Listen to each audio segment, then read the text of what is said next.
So, in this section, we're going to talk about a very important emblem of the Church post Vatican II. Many people are very familiar with the way in which Pope St. John Paul II had a crozier that he would carry, and it had the image of Christ crucified on it in a very specific style with this kind of bent crucifix.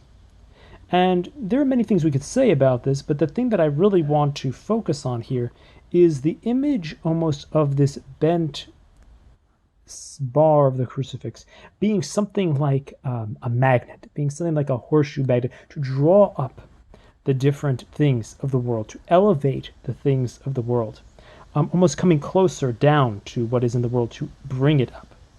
And so, what would this look like if the church were to elevate the different ideologies of the world? Well, it's almost like, when people, I was involved in a training program, and they talked about how, some of the things that make things effective is when things become gamified. So, for example, when people, we could experience things like things can be very interesting to the human mind when you click a button on the computer and bells go off and so on and so forth. There's a natural component that adds something to the thing. We can see that there is a need sometimes. So for example, if you want to get a kid to do something, you might give them a candy for praying their rosary or something like that. You add something natural to something that is supernatural, so that it becomes even more enticing, and that this is essentially what needs to happen.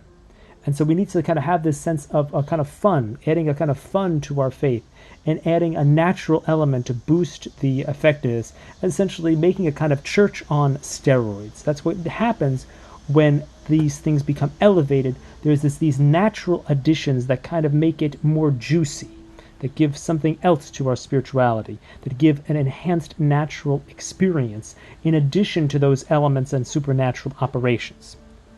And there's nothing wrong with this as long as we don't confuse the natural operations of what we're doing for supernatural operations. There's nothing intrinsically wrong to having something be.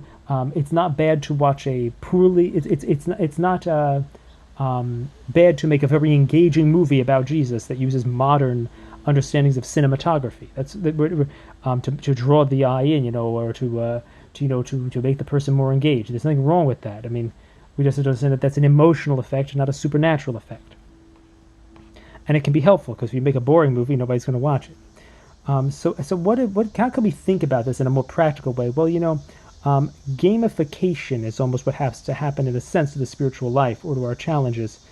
In a way, if we see in the book The Lord of the Rings, there's a time in which the characters, a dwarf and an elf, Gimli and Legolas, are fighting against the enemy.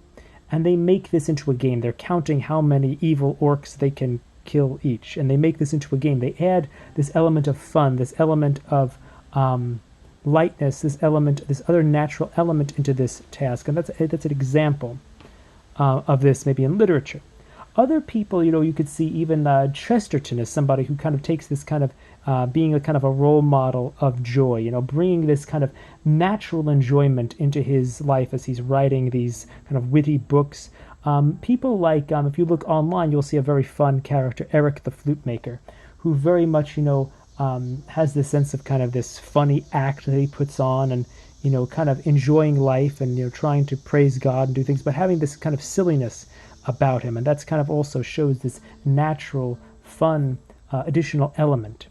And you could see this in a lot of different people. There's many people in my life who I could see this type of exemplification in, of this type of a thing. So, this is very helpful to realize this. And, in a way, we can also look, and this is kind of a stretch, but I want you to see the connection as we kind of close up this section. There's this way in which, even the thing is like, if we think about Veronica's veil, this can kind of show these two levels. Like on one level, there is the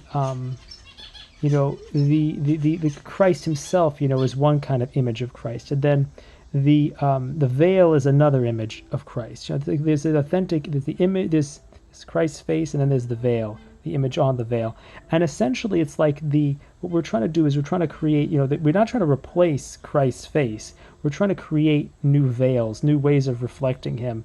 That we could call like Christ's face, the Christic level, and the veil, that which bears Christ, the Christopheric, meaning to bear Christ. And the thing is to create new ideologies, new gamifications, new elevated ideologies that are like veils of Veronica to bear the image of Christ in a new way to the world, to be further reflections of Christ.